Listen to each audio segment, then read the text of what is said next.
Bismillahirrahmanirrahim. Assalamualaikum warahmatullahi wabarakatuh. Salam sejahtera untuk kita semua. Sobat, jika kemarin kita sudah sharing tentang belajar dari kegagalan bisnis orang lain, nah kali ini kita belajar dari kesuksesan bisnis orang lain. Semoga dengan sharing ini bisa juga untuk menjadi pelajaran buat kita semua untuk membesarkan bisnis-bisnis yang sedang kita jalani. Mari saya tunjukkan beberapa slide dan video berikut ini untuk kita ambil hikmahnya.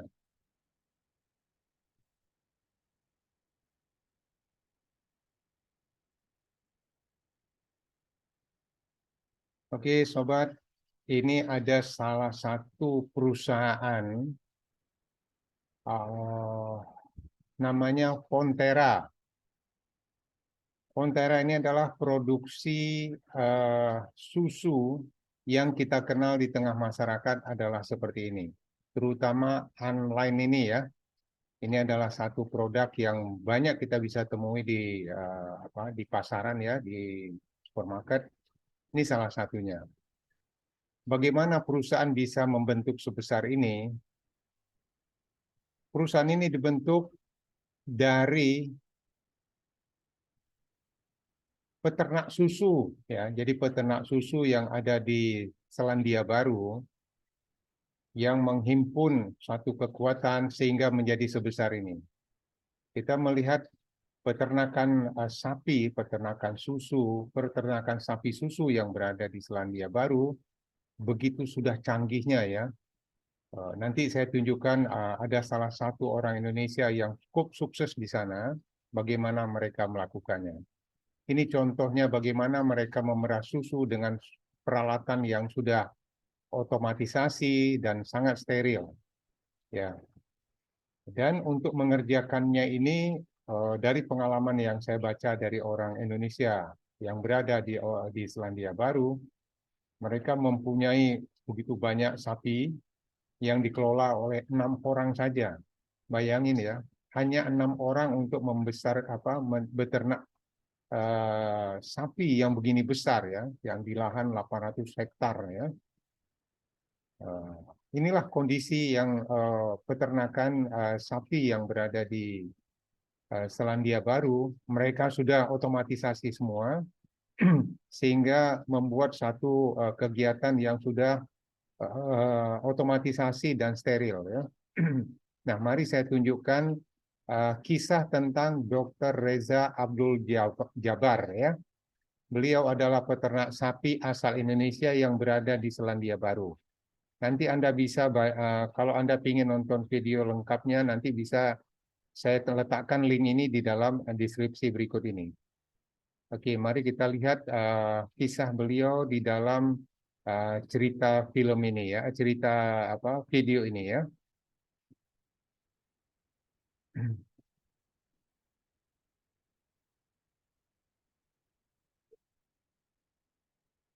Ini adalah kisah dari Pak Reza Abdul Jabar ya. Bagaimana kisah beliau? Ini adalah beliau. Bagaimana seorang peternak bisa punya moge seperti ini ya, dengan tampilan yang begitu lengkap ya, dengan peternakan yang begitu besar. Ya, ini suasana di Selandia Baru di tempat beliau. Pak Reza ini sudah menjadi banyak contoh yang menginspirasi tokoh-tokoh kita untuk datang ke sana untuk melihat bagaimana beliau membesarkan. Ini adalah keluarga beliau yang mengelola hanya 6 orang peternakan yang begini besar. Ya. Dia 850 hektar dia punya lahannya. Nah, ini dengan istrinya. Nah, ini adalah peternakan beliau. Lihat mobilnya saja sudah Land Cruiser. Ya, bagaimana bisa seorang peternak bisa begitu makmurnya di sana? Ya, nah, ini keluarga beliau. Beliau adalah orang Pontianak yang sekolah di Australia di bidang peternakan, sampai beliau selesaikan sarjananya, lalu beliau bekerja di salah satu perusahaan peternakan. Dari sanalah beliau belajar dan akhirnya beliau membesarkan bisnis sendiri. Ya, ini salah satunya tokoh kitab Hagim yang juga mewawancarai beliau. Ya, ada 2.500 ekor sapi, hanya dikelola oleh 6 orang saja.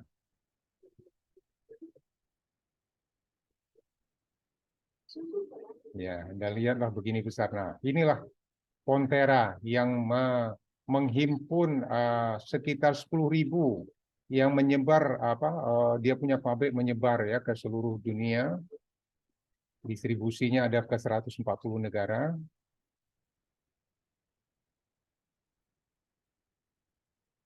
Nah, ini adalah Dr. Reza Abdul Jabar tadi. Ya, ini adalah beliau.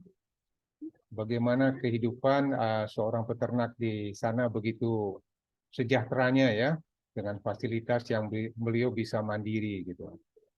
Ya. Nah, pupuk saja pakai helikopter. Bagaimana itunya majunya di sana ya dan sejahteranya. Nggak mungkin bisa menggunakan helikopter kalau tidak ada satu penghasilan yang mencukupi. Nah, kita harus belajar dari cara-cara seperti ini sehingga kita juga bisa mengikuti cara-cara mereka gitu ya. Oke, baik kita lanjut ke penjelasan saya di slide tadi ya. Nah, itu sekilas Anda sudah lihat bagaimana Dr. Reza Abdul Jabar beternak sapi susu di Selandia Baru dan apa yang dilakukan. Ini sebenarnya beliau adalah pendatang yang sudah belakangan ya, tapi bagaimana perusahaan ini bisa begitu besar ya. Nah, namanya adalah Fonterra. Fonterra ini adalah awalnya dari koperasi para peternak sapi yang berkumpul, yang jumlahnya saat ini sudah 10.600 peternak ya. Mereka bergabung dalam satu koperasi, membentuk suatu perusahaan ya. Jadi mereka mulai kalau dilihat sejarahnya ya, perusahaan ini ya, mulainya dari adanya seorang apa ya, misionaris ya. Misionaris ini ya penyebar agama ya. Lalu beliau memberikanlah seekor sapi jantan, 2 ekor sapi betina untuk diternak oleh masyarakat. Ya, karena alamnya di Selandia Baru ini sangat cocok untuk peternakan, berkembanglah menjadi perusahaan Fonterra ini. Di mana Fonterra ini sahamnya dimiliki oleh semua petani peternak dari sapi ini ya. Jadi Fonterra ini menguasai 30% ekspor susu dunia dikuasai oleh Fonterra ini. Ya. Omsetnya tahun 2022 215 triliun. Kecil ya, 215 triliun. Anda bisa bayangkan. Dia punya pabrik, saat ini ada 60 pabrik susu dan 25 diantaranya ada di beberapa negara termasuk di Indonesia. Ya. 95% ekspornya adalah 95% dari produk susunya diekspor ke 140 negara. Inilah contoh bagaimana kalau kita bersatu membesarkan bisnis secara bersama-sama dengan satu kepemimpinan dan satu suara. Ya, bayangin dari 1 ekor sapi jantan, 2 ekor sapi betina bisa membesar sebesar ini mencapai 215 triliun. Memang ini bukan perjalanan singkat karena dimulai pada tahun 1814 ya. Tapi inilah yang terjadi. Nah, kita selalu ketinggalan ya, padahal ini sudah ada contoh dan bisa kita contoh gitu ya. Mari kita lanjutkan slide berikut ini. Jadi bagaimana itu bisa terjadi pada saat itu ya? Karena ada keinginan mereka bersatu ya. Jadi 84% peternak menyetujui untuk menggabung. Jadi dari beberapa koperasi susu itu, bergabunglah mereka menjadi satu, membentuk satu perusahaan, namanya Fonterra tadi. Di tahun 2001, lahirlah perusahaan susu baru, namanya Fonterra, yang sahamnya dimiliki 96% oleh peternak sapi melalui koperasi. Jadi tadinya nih koperasi ini ada bermacam-macam, kalau nggak salah ada 400 koperasi, termasuk satu perusahaan pemerintah bergabung menjadi satu, membentuklah perusahaan ini. Ya, perusahaan inilah yang menjadi tulang punggung bergeraknya bisnis mereka, ya. Mereka menjadi koperasi susu nomor 6 terbesar dari segi volume, ya. Kemudian mereka saat ini melakukan satu kegiatan, ya, mereka karena untuk mengurangi untuk efisiensi, ya, dan untuk mengurangi polusi udara, dari 45.000 truk susu yang saat ini beroperasional, mereka berencana membangun rel kereta api, ya, agar lebih efisien. Jadi tidak perlu lagi menjadi 45.000 truk menjadi beberapa gerbong kereta api. Nah, ini kan luar biasa, ya. Inilah yang mau saya tunjukkan. Nah, bagaimana ini bisa terjadi, ya? Kita lihat sekarang mereka mengekspor produk-produknya udah bentuk kapal, ya, begini di pergudangan, ya. Nah, inilah sebagai salah satu contoh pabrik yang dari awal peternakan biasa mereka kelola. Jadi kesuksesannya itu berawal dari begini. Kuncinya, ya, para peternak sapi susu tadi, ya, mereka bersatu dalam satu koperasi awalnya, mengumpulkan modal secara bersama-sama untuk mendirikan pabrik pengolahan susu cair menjadi susu bubuk. Awalnya belum susu bubuk, awalnya mulai dari produk-produk yang misalnya keju, karena keju itu lebih gampang dibuat, kemudian menjadi mentega, ya, lalu berkembanglah dengan bermacam-macam. Nah, dengan adanya pabrik susu, ya, mereka mengolah berbagai macam susu cair menjadi bubuk susu, mentega, keju, dan es krim, dan lain-lain. Nah, dengan adanya satu perusahaan seperti ini, maka produk susu yang tadinya begitu labil, ya, tidak tahan lama, mudah terkontaminasi, dengan adanya pabrik, maka semua susu itu bisa tertampung dan diolah secara higienis, mempunyai nilai tambah, ya, karena kalau sudah bentuk krim bisa diekspor, tentu nilainya sudah berbeda jauh dengan kalau berbentuk susu cair sebagai raw material, ya. Jadi akhirnya dengan pabrik itu, dengan membangun suatu perusahaan ini, ya, yang pemiliknya adalah anggota daripada koperasi tersebut, ya, menjadi juga sebagai pembeli. Jadi mereka ini bukan hanya sebagai pabrik yang begitu saja, mereka ini sebagai pembeli dari produksi susu yang anggotanya sendiri yang memproduksi.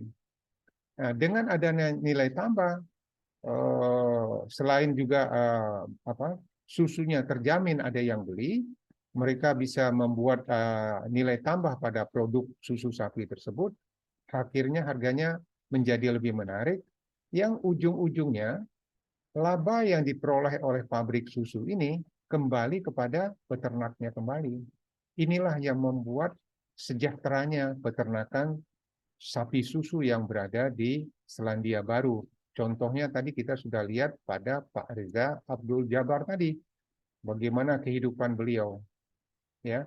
Jadi inilah yang terjadi, yang perlu kita contoh di dalam usaha-usaha kita yang ada di Indonesia ini. Oke. Jadi bagaimana mereka bisa berhasil? Awalnya mereka berkumpul bersatu membentuk koperasi.